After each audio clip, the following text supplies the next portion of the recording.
പ്രിയ സഹോദരരെ, കർത്താവായ യേശു ക്രിസ്തുവിൻ്റെ രണ്ടാം വരവെന്ന ചാനലിലേക്ക് നിങ്ങൾക്കെല്ലാവർക്കും ഒരിക്കൽ കൂടി സ്വാഗതം പറയുന്നു. കർത്താവ് അതിന് അനുവദിച്ചിരിക്കുന്നു. പ്രിയപ്പെട്ടവരെ, മനുഷ്യൻ നോക്കിക്കൊണ്ട് നിൽക്കുമ്പോൾ തന്നെ മനുഷ്യൻ അപ്രത്യക്ഷമാകുന്ന ഒരവസ്ഥയിലാണ് ലോകം കടന്നു പോകുന്നത്. നമുക്കറിയാം, പണ്ടേതോ കവി പാടിയിട്ടുണ്ട്, നീറ്റിലെ കൊമളയ്ക്ക് തുല്യമാൻ ജീവനെ പോറ്റുവാൻ എത്രയോ ദുഃഖിക്കുന്ന മനുഷ്യൻ. നീറ്റിലെ പോള ജലത്തിൽ ഉയർന്നു വരുന്ന കുമിള പോലെയാണ് മനുഷ്യജീവിതമെന്ന് നമുക്കറിയാം. ഇന്ന് പ്രിയ സഹോദരരെ, ഇന്ന് കേരളത്തിന് വെളിയിൽ നിന്ന് ഒരു സഹോദരി എന്നെ വിളിച്ചിരുന്നു. ആ സഹോദരി എന്നോട് സംസാരിച്ചു വന്നത് വളരെ സങ്കടത്തോടും വിഷമത്തോടും കൂടിയാണ്. സങ്കടത്തിൻ്റെ കാരണം ഇതാണ്: ആ 3 വ്യക്തികൾ മരിച്ചതിനെ ഓർത്താണ് ആ സഹോദരിക്ക് ദുഃഖം, ഭയങ്കര സങ്കടം. ആ സഹോദരി സംസാരിച്ച് വരുമ്പോൾ തന്നെ ആ സഹോദരിയുടെ തൊണ്ടകൾ ഇടറുകയും നാവുകൾ വിറയ്ക്കുകയും ഒരുപാട് ദുഃഖത്തോടെ വിഷമത്തോടെ സംസാരിക്കുക. അവർ പറയുകയാണ്, എനിക്ക് ഉറക്കമില്ല, 2 ദിവസമായിട്ട് എൻ്റെ ഹൃദയത്തിൽ വല്ലാതെ വേദനയോടെ തിങ്ങി നിൽക്കുന്നു. അവരുടെ ഫോട്ടോയിലേക്ക് നോക്കാൻ പറ്റുന്നില്ല, അവരുടെ വാർത്തകൾ കേൾക്കാൻ പറ്റുന്നില്ല. ഇതൊക്കെ പറഞ്ഞ് ആ സഹോദരി വളരെ സങ്കടത്തോടെ പിന്നെ ചോദിച്ചൊരു ചോദ്യമാണ് എന്നെ അക്ഷരാർത്ഥത്തിൽ ഞെട്ടിച്ചു കളഞ്ഞത്. ആ ചോദ്യം ഇങ്ങനെയാണ്: പ്രിയ ബദറെ, നിങ്ങളുടെ ക്ലാസ്സുകളൊക്കെ ഞാൻ ശ്രദ്ധിക്കുന്നുണ്ട്. എനിക്ക് ബദറിനോട് ഒരേ ഒരു ചോദ്യമേ ചോദിക്കാനുള്ളൂ. ആ ചോദ്യം ഇതാണ്: ആ 3 ആത്മാക്കൾ സ്വർഗത്തിലേക്ക് പോകുമോ അതോ നരകത്തിലേക്ക് പോകുമോ? അതിനുശേഷം ആ സഹോദരി ചോദിച്ചത് ഇപ്രകാരമാണ്: അവർ ആത്മഹത്യയല്ലേ ചെയ്തത്? അങ്ങനെ ആത്മഹത്യ ചെയ്യുന്നവരെ ദൈവം സ്വീകരിക്കുമോ? പണ്ടത്തെ കാലത്തൊക്കെ തെമ്മാടിക്കുഴിയിലല്ലേ അടക്കുക. അപ്പോൾ അവരുടെ ആത്മാവ് എങ്ങോട്ട് പോകും? അവരുടെ ആത്മാവിനെ അവർ തന്നെ ആത്മഹത്യക്കായിട്ട് വിട്ടുകൊടുത്തുകൊണ്ട്, മരണത്തിന് വിട്ടുകൊടുത്തുകൊണ്ട് അവർ ആത്മഹത്യ ചെയ്യല്ലേ ചെയ്തേ? ഞാൻ ഒരു നിമിഷം ഇങ്ങനെ ഒന്ന് ആലോചിച്ച്, പ്രിയപ്പെട്ടവരെ, ആ സഹോദരി ചോദ്യത്തിന് എന്ത് ഉത്തരമാണ് കൊടുക്കുക? ഞാൻ പറയും, സഹോദരി, ഞാനൊന്ന് നോക്കട്ടെ, പ്രാർത്ഥിക്കട്ടെ, ഈശോയെ എന്ന് വിളിച്ചുകൊണ്ട് ഞാൻ പ്രാർത്ഥിച്ചപ്പോൾ എനിക്ക് കർത്താവ് തന്ന ഉത്തരം, ആ ചോദ്യത്തിന് ഉത്തരം ഇതാണ്. അത് മർക്കോസിൻ്റെ സുവിശേഷം 9-ാം അധ്യായം അതിൻ്റെ 42-ാം തിരുവചനമാണ് എനിക്ക് കർത്താവ് എൻ്റെ ഹൃദയത്തിൽ ഉത്തരമായി തന്നത്. അത് ഞാൻ ആ സഹോദരി പറയുകയും ചെയ്തു. അതിപ്രകാരമാണ്: ദുഷ്പ്രേരണ നൽകാതിരിക്കുക. വിശ്വസിക്കുന്ന ഈ ചെറിയവരിൽ ഒരുവന് ഇടർച്ച വരുത്തുന്നവൻ ആരായാലും അവന് കൂടുതൽ നല്ലത് ഒരു വലിയ തിരികല്ല് കഴുത്തിൽ കെട്ടി കടലിൽ എറിയപ്പെടുന്നതാണ്. നിന്റെ കൈ നിനക്ക് ദുഷ്പ്രേരണയ്ക്ക് കാരണമാകുന്നെങ്കിൽ അത് വെട്ടിക്കളയുക. 2 കൈകളുമുള്ളവനായ നരകത്തിലെ കെടാത്ത അഗ്നിയിൽ പ്രവേശിക്കുന്നതിനേക്കാൾ നല്ലത് അംഗഹീനായി ജീവനിലേക്ക് പ്രവേശിക്കുന്നതാണ്. അതിനുശേഷം കയ്യ്, കാല്, കണ്ണൊക്കെ കർത്താവ് പറയുന്നുണ്ട്. നമുക്കിവിടെ ഈ ചോദ്യത്തിന് ഉത്തരമായിട്ട് ആദ്യമായിട്ട് എടുക്കേണ്ട വചനം ഇതാണ്: വിശ്വസിക്കുന്ന ഈ ചെറിയവരിൽ ഒരുവന് ഇടർച്ച വരുത്തുന്നവൻ ആരായാലും. അപ്പം വിശ്വസിക്കുന്ന ആര്? ആദ്യം നമുക്ക് ആ 3 സഹോദരിമാരെ എടുക്കാം. 2 കുഞ്ഞുങ്ങളെയും ആ സഹോദരി 3 അത് വിശ്വസിക്കുന്നവരാണ്. കർത്താവിൽ വിശ്വസിക്കുക, ദേവാലയത്തിൽ പോവുക, പ്രാർത്ഥിക്കുക, അങ്ങനെയൊക്കെ യേശുവിനോട് ചേർന്ന് യേശുവിൽ വിശ്വസിക്കുന്ന, അല്ല സമൂഹത്തിലല്ല, സഭയിലല്ല, ലോകത്തിലല്ല, സമ്പത്തിലല്ല. അവിടെ ആശ്രയം എന്ന് പറയുന്നത്, ആ സഹോദരിയുടെ ആശ്രയം എന്ന് പറഞ്ഞ് വിശ്വസിച്ചുകൊണ്ടത് യേശു ക്രിസ്തുവിലായിരുന്നു. അപ്പോൾ വിശ്വസിക്കുന്ന ഒരുവൻ, യേശു ക്രിസ്തുവിൽ വിശ്വസിക്കുന്ന ഒരുവൻ, അവൻ ആര് തന്നെ അങ്ങനെയുള്ള ചെറിയവനാണ്. ക്രിസ്തു വിശ്വസിക്കുക എന്ന് പറയുമ്പോൾ തന്നെ നമുക്കറിയാം, വിശ്വാസം, വിശുദ്ധി, എളിമ, സഹനം, വിട്ടുവീഴ്ച, ആത്മസമനം, പ്രത്യാശ, നിശബ്ദത, ശാന്തത എല്ലാമുള്ള വ്യക്തികളാണ് ചെറിയവൻ എന്ന് പറയുന്നത്. ആ ചെറിയവരായ 3, ആ ഒരു അമ്മയും കുഞ്ഞും 3 പേര് ചെറിയവരായിരുന്നു. അവർ ക്രിസ്തു വിശ്വസിക്കുന്നായിരുന്നു. അങ്ങനെയുള്ള ഒരുവിന് ഇടർച്ച വരുത്തുന്നവൻ ആരായാലും. അപ്പോൾ ഇടർച്ച വരുത്തിയത് ആരാണ്? അത് നമുക്കറിയാം ആരാന്ന്. ഞാൻ പ്രത്യേകിച്ച് പറയേണ്ട ആവശ്യമില്ല. പ്രത്യേകിച്ചും ഭർത്താവിൻ്റെ കുടുംബക്കാർ, പിന്നെ മറ്റൊന്ന് അതിന് ഉത്തരവാദിത്തമുള്ളത് വൈദികൻ, ഇടവ സമൂഹം, കുറേ ആളുകൾ, പിന്നെ മറ്റൊന്ന് ആ സഹോദരൻ്റെ ബന്ധുവായ, അല്ല ജ്യേഷ്ഠനായ ഒരു വൈദികൻ. അപ്പം അതോടനുബന്ധിച്ച് മറ്റുള്ള ആർക്കൊക്കെ പങ്കാളിത്തമുണ്ടോ അവരെല്ലാം ഇടർച്ച വരുത്തിയവരാണ്. അങ്ങനെയുള്ളവർ ആരായാലും അവർക്ക് കൂടുതലും നല്ലത് ഒരു വലിയ തിരികല്ല് കഴുത്തിൽ കെട്ടി കടലിൽ എറിയപ്പെടുന്നതാണ്. ഒരു വലിയ തിരികല്ല്. അപ്പോൾ നമുക്ക് ആ സഹോദരിയെ വേദനിപ്പിച്ച ഒരാളെ മനസ്സിൽ സങ്കല്പിക്കുക നിങ്ങൾ. എന്നിട്ട് ആ ആളിന് 80 കിലോ തൂക്കമുണ്ട്. വലിയൊരു മനുഷ്യനാണ്, 80 കിലോ തൂക്കമുള്ള മനുഷ്യനാണ്. അപ്പോൾ 1 കിണ്ടൽ തൂക്കമുള്ള കല്ല് അദ്ദേഹത്തിൻ്റെ കഴുത്തിൽ കെട്ടി എന്നിട്ട് കടലിലേക്ക് താത്തു. അപ്പോൾ എന്തു ചെയ്യും? കല്ലിന് ഭാരക്കൂടുതലായതുകൊണ്ട് കല്ല് കടലിൻ്റെ അടിയിലേക്ക് ആ മനുഷ്യനെ വലിച്ചു താഴ്ത്തും. ഇങ്ങനെ കടലിൻ്റെ അഗാധങ്ങളിലേക്ക് താണു പോകും എന്ന് പറഞ്ഞാൽ അതിൻ്റെ മറ്റൊരർത്ഥമാണ് പാതാളത്തിലേക്ക് താണു പോകും. അപ്പോൾ നമ്മൾ ചോദിക്കും, പാതാളമോ? എവിടെ എൻ്റെ ബ്രദറെ പാതാളം? സ്വർഗമുണ്ടോ, നരകമുണ്ടോ, പാതാളമുണ്ടോ? അതെവിടെ, എങ്ങനെ? അങ്ങനെയൊന്നൊരു സംഭവമേ ഇല്ല. പിന്നെ അങ്ങനെ പേടിക്കേണ്ട ആവശ്യമില്ല. അതുകൊണ്ട് കർത്താവ് ആദ്യമേ പറഞ്ഞു വെച്ചു, ഇത് നിങ്ങൾക്ക് പാതാളത്തെക്കുറിച്ച് വിശ്വസിക്കാൻ ബുദ്ധിമുട്ടാണ്, അതുകൊണ്ട് കടലിലേക്ക് താക്കാനാണ് പറഞ്ഞത്. അപ്പോൾ ഈ സഹോദരിക്ക്, ഈ 2 കുഞ്ഞുങ്ങൾക്കും ഈ അമ്മയ്ക്കും ഇടർച്ച വരുത്തിയവരോട് കർത്താവ് പറയുകയാണ്, നിങ്ങൾ കടലിൽ പോയി താഴ്ന്നുകൊള്ളുക, അല്ലെങ്കിൽ നിങ്ങൾ അവിടുന്ന് പൊങ്ങി വന്നാൽ നിങ്ങൾ അടുത്തത് പാതാളത്തിലേക്കാണ്. അതിൻ്റെ അവസാനം പറയുന്നുണ്ട്, എല്ലാവരും അഗ്നിയിൽ ഉറവിടപ്പെടും, അതിന് പുഴു ചാകാത്തതും തീ കെടാത്തതുമായ 2 കണ്ണുകളുമുള്ളവനായി പുഴു ചാകാത്തതും തീ കെടാത്തതുമായ നരകത്തിലേക്ക് എറിയപ്പെടുന്നതിനേക്കാൾ നല്ലത് നീ ഒരു അംഗവിഹീനായ സ്വർഗത്തിലേക്ക് പ്രവേശിക്കണം. അപ്പം പുഴു ചാകാത്തതും തീ കെടാത്തതുമായൊരു സ്ഥലമുണ്ട്, അതിനെ പറയുന്ന പേരാണ് പാതാളം. അത് ശാസ്ത്രീയമായിട്ട് തെളിയിക്കപ്പെട്ടിട്ടുണ്ട്. അതിൻ്റെ ഒരു ഉദാഹരണം ഞാൻ നിങ്ങൾ പറഞ്ഞിരിക്കുന്ന ഇപ്രകാരമാണ്: എപ്പോൾ ഭൂമിയിലെ ആണവായുധങ്ങൾ മുഴുവനും പൊട്ടുന്നു, അന്ന് സൂര്യനേക്കാൾ ചൂടുള്ള ഒരു വസ്തുവായിട്ട് മാറും ഭൂമി. ആ ഭൂമി നിത്യപാതാളമായിരിക്കും. അപ്പോൾ ആണവായുധങ്ങൾ ഉണ്ട് എങ്കിൽ പാതാളമുണ്ടെന്നുള്ളതിൻ്റെ തെളിവാണ്. ആ തെളിവോടുകൂടിയാണ് ഞാൻ സംസാരിക്കുന്നത്. ശാസ്ത്രീയ വശം അത് പലപ്പോഴായിട്ട് പറയുന്നത്, ഈ വചനങ്ങൾ വിശ്വാസയോഗ്യം സത്യമാണ്. ഇതൊക്കെ ഞാൻ വീണ്ടും ആവർത്തിച്ച് പറയുന്നത് ഈ പാതാളം എന്ന പരമസത്യം ഉണ്ടെന്ന് പറയാൻ ബോധ്യപ്പെടുന്നതാണ്. അപ്പോൾ കർത്താവ് പറയുകയാണ്, വിശ്വസിക്കുന്ന ഈ മൂന്ന് വ്യക്തികൾക്ക്, എളിയവരായ ഈ വ്യക്തികൾക്ക് ഇടർച്ച വരുത്തിയത് ആരായാലും അവർക്ക് നല്ലത് കഴുത്തിൽ തിരികെ കെട്ടി കടലിൽ എറിയപ്പെടുന്നതാണ്. അപ്പോൾ ഒന്നാമത്തെ ചോദ്യത്തിന് ഉത്തരം അതായി.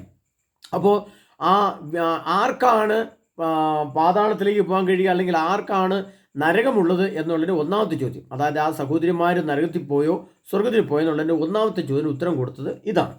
ഇനി അതോട് ചേർന്ന് ഞാൻ ഒരു കാര്യം കൂടെ പറഞ്ഞു സഹോദരി, ഒരു കാര്യം കൂടെ അതിൻ്റെ കൂടെ പറയാനുണ്ട്. അത് മത്തായിയുടെ സുവിശേഷം 25-ാം അധ്യായം അതിൻ്റെ 41-ാം തിരുവചനമാണ്. അവിടെ ഇങ്ങനെയാണ് കാണുന്നത്: അനന്തരം അവൻ തൻ്റെ ഇടതുഭാഗത്തുള്ളവരോട് പറയും, ശപിക്കപ്പെട്ടവരെ, നിങ്ങൾ എന്നിൽ നിന്നകന്ന് പിശാചിനുമാൻ്റെ ദൂതന്മാർക്കുമായ സജ്ജമാക്കി നിത്യാഗ്നിയിലേക്ക് പോകുവിൻ. ഇനി എന്തെന്നാൽ എനിക്ക് വിശന്നു, നിങ്ങൾ ആഹാരം തന്നില്ല. ഇവിടെ ആ സ്ത്രീക്ക് സത്യത്തിൽ 2 അർത്ഥമുണ്ട്. ഈ എല്ലാ വചനത്തിനും 3 അർത്ഥമുണ്ട് എങ്കിൽ ഇവിടെ ചിലതിന് 2 അർത്ഥമുണ്ട്. ആ 2 അർത്ഥമുള്ളത്, ഒന്ന് വിശപ്പ്. യഥാർത്ഥത്തിൽ ആ സ്ത്രീക്ക് സത്യത്തിൽ ശാരീരിക വിശപ്പുണ്ടായിരുന്നു, ശരീരത്തിൻ്റെ വിശപ്പ്. സമയത്ത് ആഹാരം കഴിക്കാൻ പറ്റുന്നില്ല, സമയത്ത് ആഹാരം തന്നിരുന്നില്ല, സമയത്ത് ആഹാരം അല്പം അവിടുന്ന് തന്നെ നിൽക്കുന്ന വീട്ടിൽ നിന്ന് കിട്ടിയാലും ഈ ആദിയും വ്യാധിയും ഉത്കണ്ഠയും കൊണ്ട് കഴിച്ച ആഹാരം അപ്പം തന്നെ തീയിൽ ദഹിക്കുന്ന പോലെ തോന്നുന്ന ആ സഹോദരിയുടെ ഹൃദയത്തിലെ വേദനയും ശരീരത്തിലെ ആവൃത്തിയും അസ്വസ്ഥയും കൊണ്ട് ആഹാരം കഴിച്ചാലും അത് അഗ്നിയിൽ പോലെ കത്തി ദഹിക്കുന്ന അസ്വാസ്ഥ്യം നിറഞ്ഞ ജീവിതം. അപ്പോൾ അവിടെ ശരീരത്തിൻ്റെ വിശപ്പിന് ആവശ്യമായ ആഹാരം അവിടെ കിട്ടിയിരുന്നില്ല എന്ന് നമുക്ക് പറഞ്ഞു. രണ്ടാമത്തെ വിശപ്പ് എന്ന് പറയുന്നത് ആത്മാക്കൾക്ക് വേണ്ടിയുള്ള ദാഹമത വിശപ്പാണ്. എന്ന് പറഞ്ഞാൽ സ്നേഹത്തിന് വേണ്ടി വിശക്കുക, സന്തോഷത്തിന് വേണ്ടി വിശക്കുക, ആത്മീയതയ്ക്ക് വേണ്ടി വിശക്കുക, സമാധാനത്തിന് വേണ്ടി വിശക്കുക, ഭർത്താവിൻ്റെ വീട്ടിൽ നിന്നുള്ള സന്തോഷത്തിന് വേണ്ടി വിശക്കുക, ഭർത്താവിൻ്റെ തിരസ്കരണത്തിന് വേണ്ടി സ്വീകരിക്കാൻ വേണ്ടി വിശക്കുക, ക്രൂരത കാണിച്ചപ്പോൾ സ്നേഹത്തിന് വേണ്ടി, അലിവിന് വേണ്ടി, ദയവിന് വേണ്ടി നിലവിളിച്ച് കരഞ്ഞ് പീഡിപ്പിക്കപ്പെട്ടപ്പോൾ അനുഭവിച്ച വിശപ്പ് ഈ ലോകത്തിൽ ആർക്കെങ്കിലും വിവരിക്കാൻ സാധിക്കുമോ പ്രിയപ്പെട്ടവരെ? അതുകൊണ്ട് കർത്താവ് പറയാണ്, ഈ എളിയവരിൽ ഒരു ചെയ്തപ്പോൾ എനിക്ക് തന്നെയാണ് ഇത്. അപ്പോൾ എന്നാണ് കർത്താവ് പറഞ്ഞത്, ഞാൻ സജ്ജമാക്കി. കർത്താവ് പറയാണ്, എനിക്ക് വിശന്നു, നിങ്ങൾ ആഹാരം തന്നില്ല. അപ്പോൾ ആ സഹോദരിയും ആ കുഞ്ഞുങ്ങളും എത്രമാത്രം വിശന്നു. കർത്താവിൻ്റെ സ്നേഹമാകുന്ന ആഹാരം, സൗമ്യതയാകുന്ന ആഹാരം, ആ കരുതൽ അത് കൊടുത്തില്ല.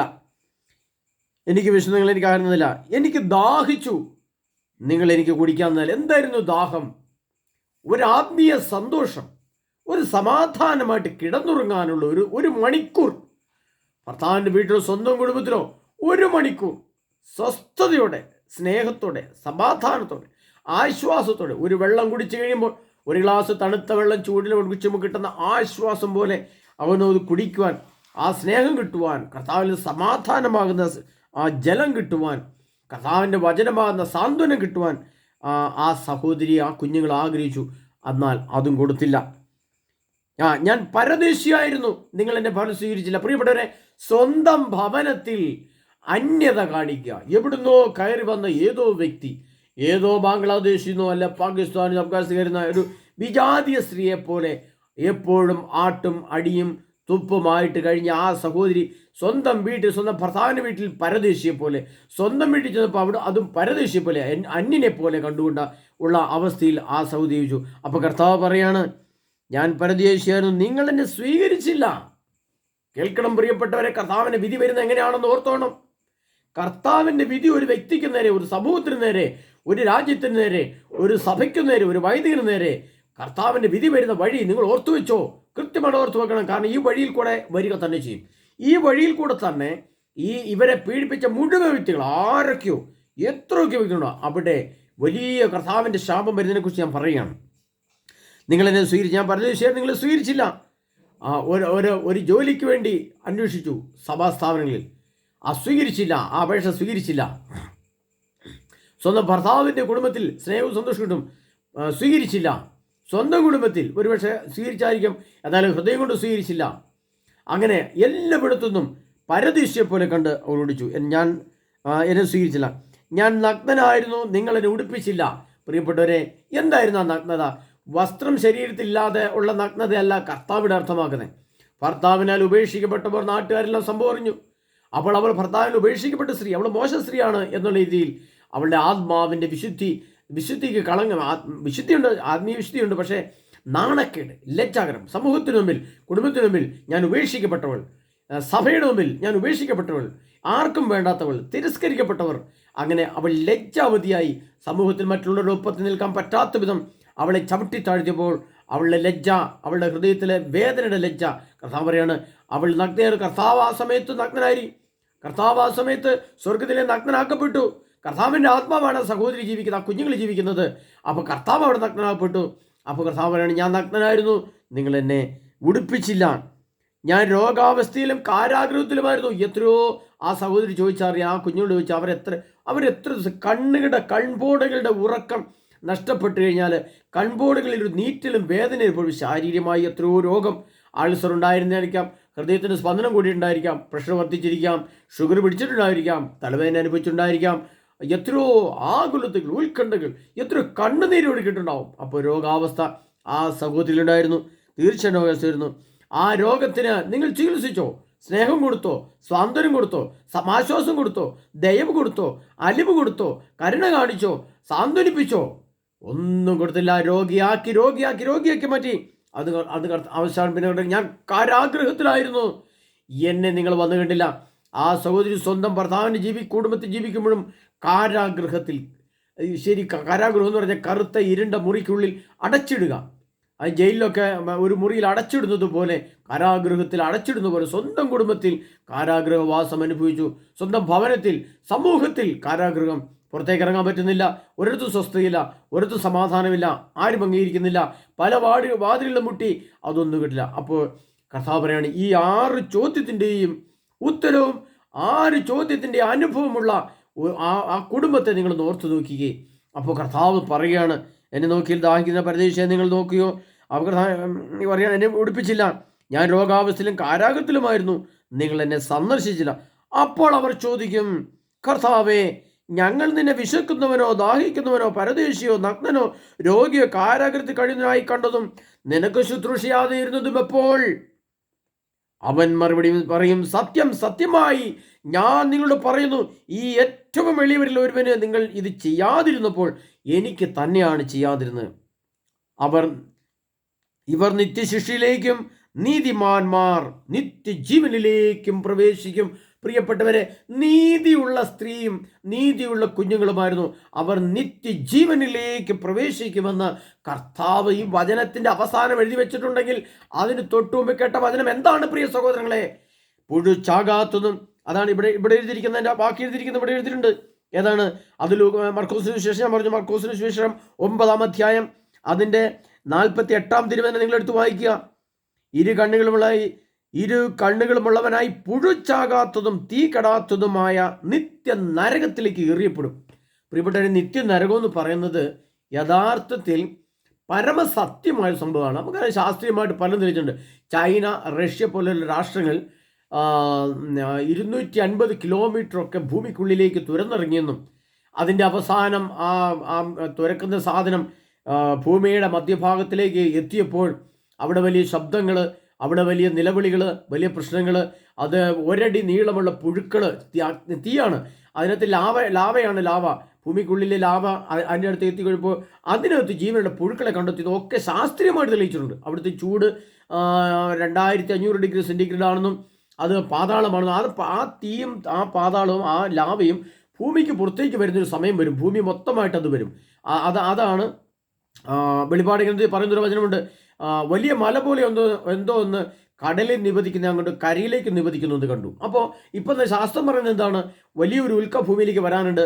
അത് ഭൂമിയിലേക്ക് വന്നു കഴിഞ്ഞാൽ അതിൻ്റെ ആഴം ഭൂമിയുടെ ഉള്ളിലേക്ക് ലാവയുടെ അടുത്തേക്ക് ഇറങ്ങിപ്പോകുമെന്നും അവിടുന്ന് ലാവ ഭൂമിക്ക് പുറത്തേക്ക് കുതിച്ചു ചാടുമെന്നും അത് ലോകാവസാനത്തിൻ്റെ സമയത്ത് വരുന്ന സംഭവമാണെന്നല്ല.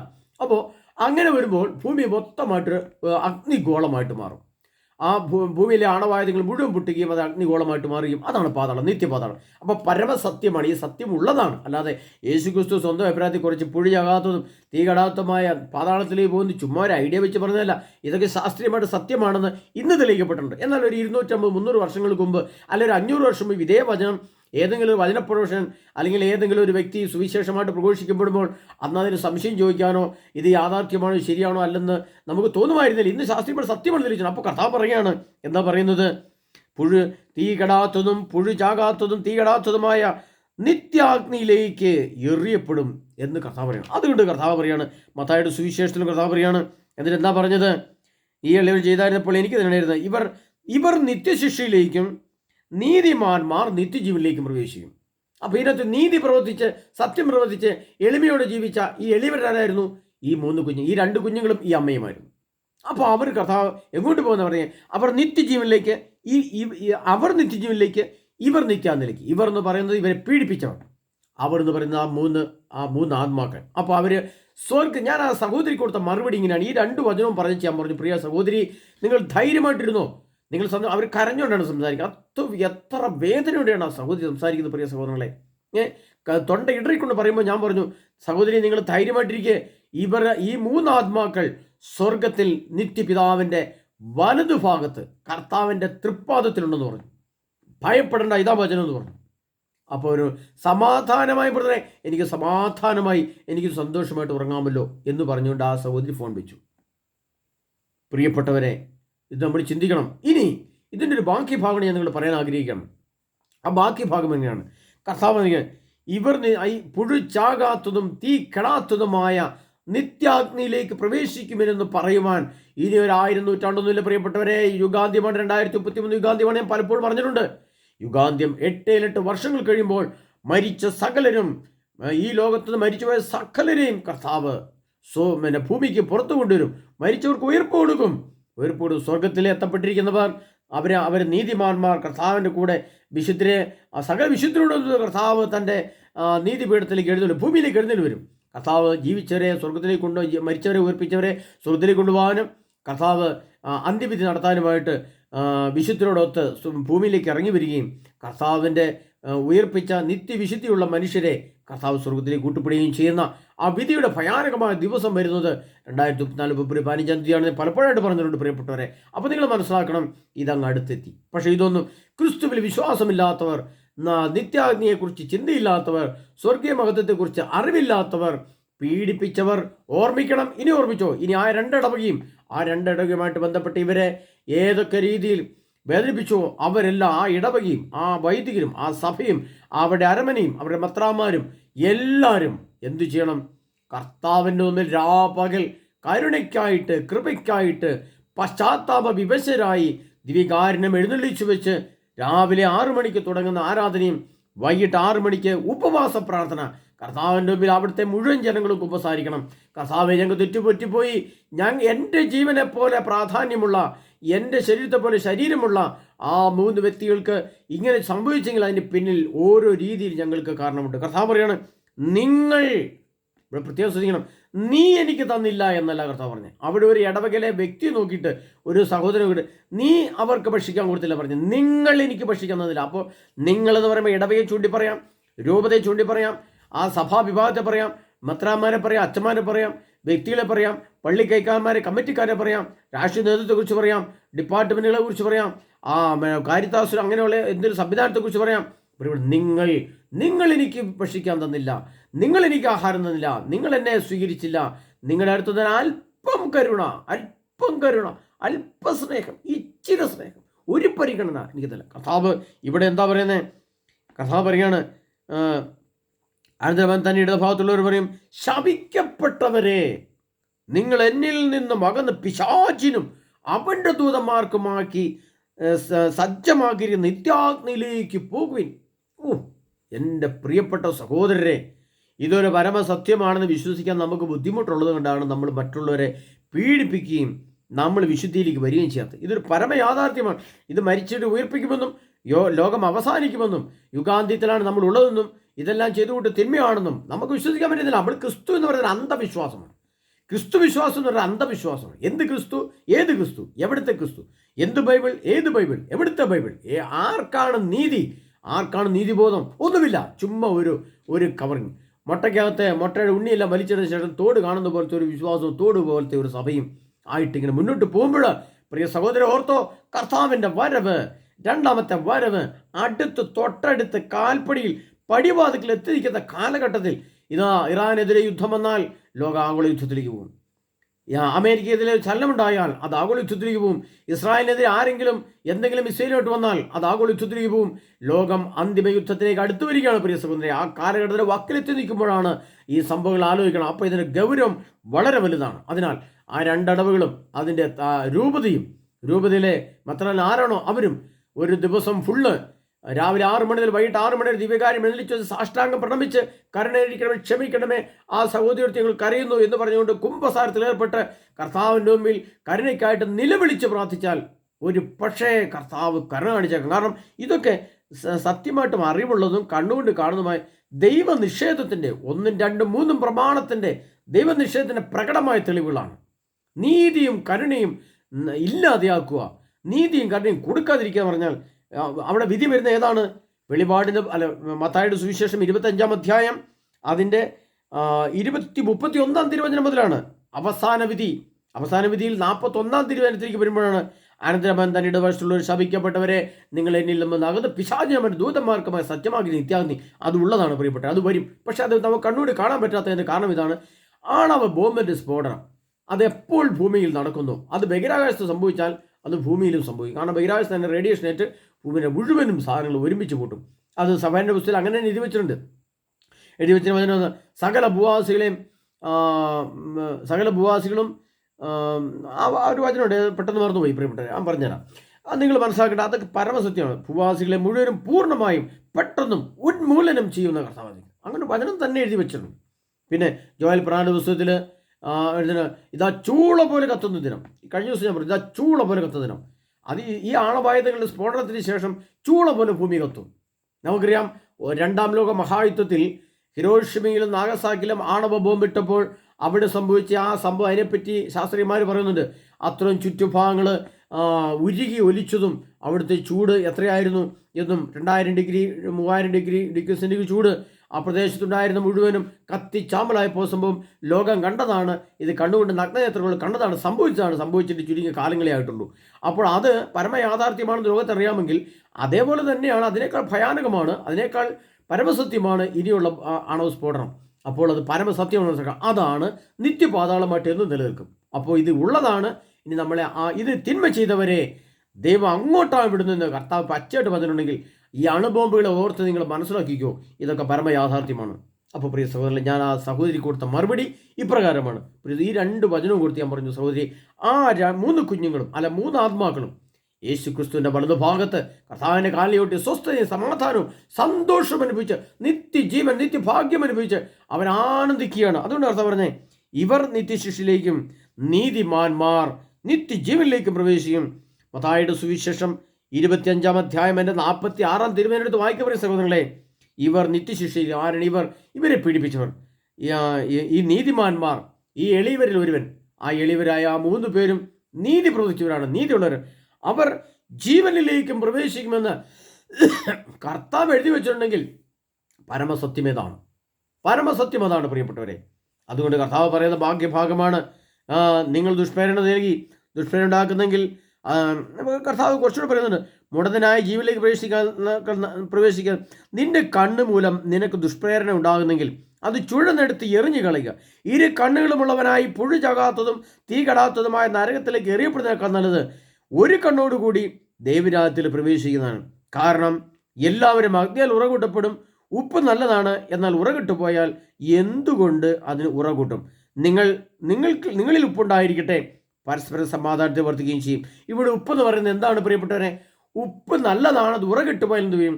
ഉപ്പ് എന്ന് ഉദ്ദേശിക്കുന്നത് ഇവിടെ സഭയാണ്, ഇവിടെ വിശ്വാസമാണ്, ഇവിടെ ക്രിസ്ത്യാണ്, ഇവിടെ വൈദികരാണ്, കൂദാശകളാണ്, ഇവിടെ സുവിശേഷമാണ്, ആരാധനയാണ്, ദേവാലയമാണ്, കുർബാനയാണ്. അതെല്ലാം ഉപ്പാണ്.